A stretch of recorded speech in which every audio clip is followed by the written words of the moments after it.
But it wasn't always this good for Australian workers.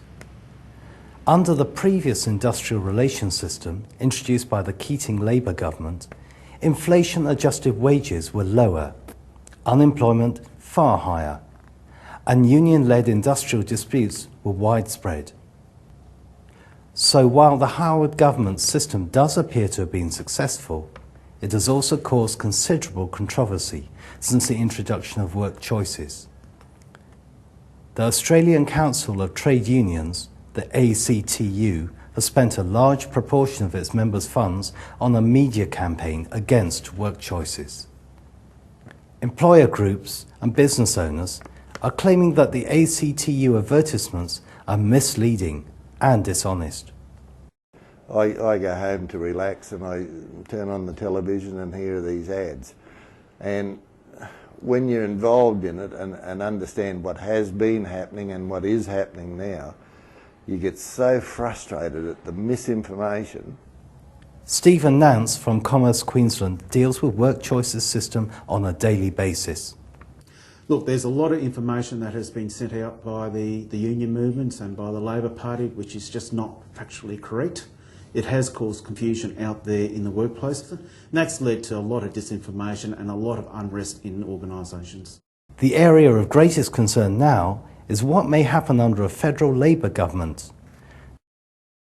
Well, they have made it very clear that they're going to be tearing up work choices to some degree, removing AWAs, tearing up AWAs, or whatever term you want to use. The reason for this concern is that the federal Labor Party is dominated by former ACTU leaders and officials, with almost 70% of its members coming from a union or ACTU background. Many now consider that such a union-dominated Labor government could mean the end of the flexibility and workplace harmony created by the work choices system. Because of the background of the shadow ministry, does lead us some concern. The union movement has reduced in the private sector down to around 16%, so you would have to accept that any laws that they were trying to make or will make will assist the unions to gain power and regain membership numbers. Their greatest fear is that a federal Labor government, under the sway of Industrial Relations Minister Julia Gillard, would reintroduce the unfair dismissal laws, which have previously done so much to disrupt workplace relations. The main fear is going back to this unfair dismissal campaign that they were running.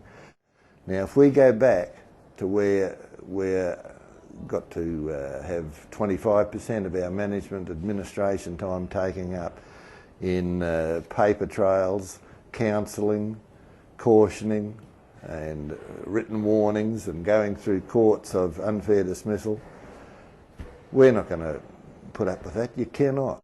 Business groups claim that the unfair dismissal laws promoted by the ACTU and the Labor Party have cost the Australian economy greatly in both time and lost productivity. It was the time that would take for the employer and a small company to have witnesses, for the manager to be involved in the case that can run for a day or two, and the cost that the company would have to incur in being represented.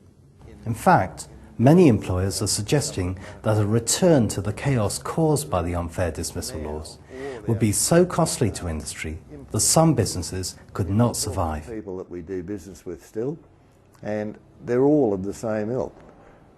We cannot afford to go back to where we've got strikes, you've got lockouts, you've got unfair dismissals, and all of this building up behind you.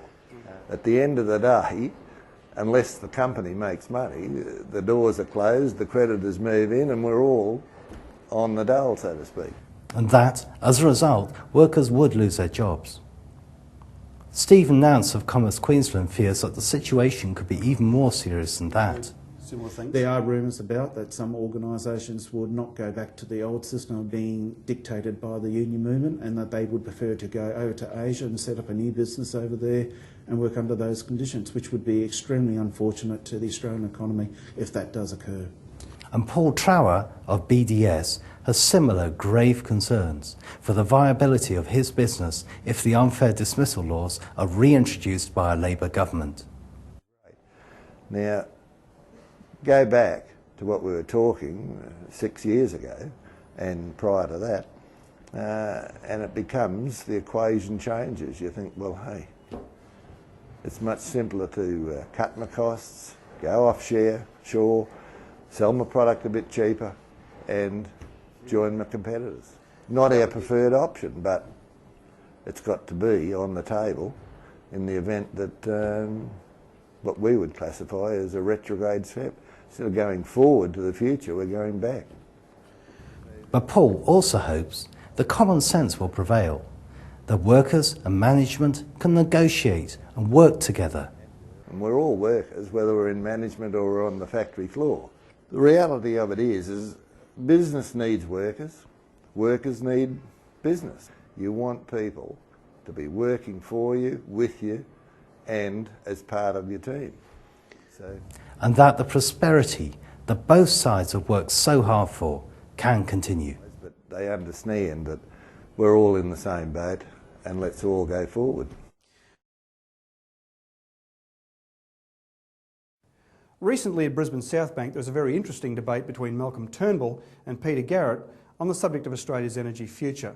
Malcolm Turnbull, in his capacity as Federal Environment Minister, outlined the government's case, which in essence amounted to a measured and slow withdrawal away from our dependence on fossil fuels. Peter Garrett, as Labor Environment spokesman, favours a much more radical and rapid change.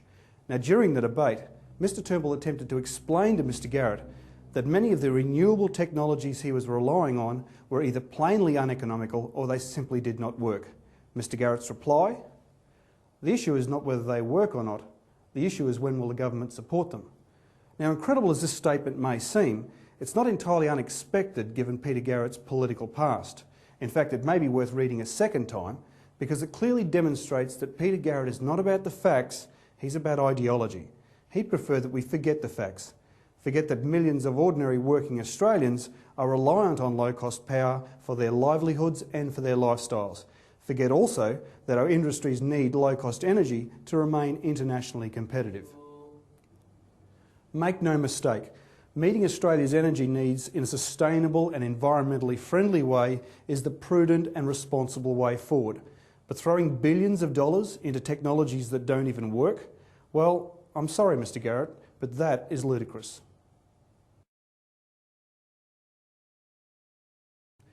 And now to your emails. Regarding work choices, Michael Brooks from West End writes, if the working man didn't have unions to defend them, we'd all just be slaves of whatever the bosses wanted. That's no way to live. Concerning the federal election, Lawrence Evans from Rochdale, Howard and Costello have the runs on the board, so why change a winning formula? Margaret Julian from Northgate, we live in Wayne Swan's electorate, we like the man, we'll be voting for him because he's a really nice guy. Well, he may be a really nice guy, Miss Julian, but the real question is whether or not he has what it takes to run the nation's finances. And if you'd like to comment on any of the stories you've seen tonight, you can email us at www.theviewpoint.com.au. Please send us your comments because we would like to get your viewpoint. And that's all we have time for tonight. It's been great having your company. Hope you can join us again soon. Just remember, when it comes to the issues that matter, we're telling it like it is. Till next time, take care.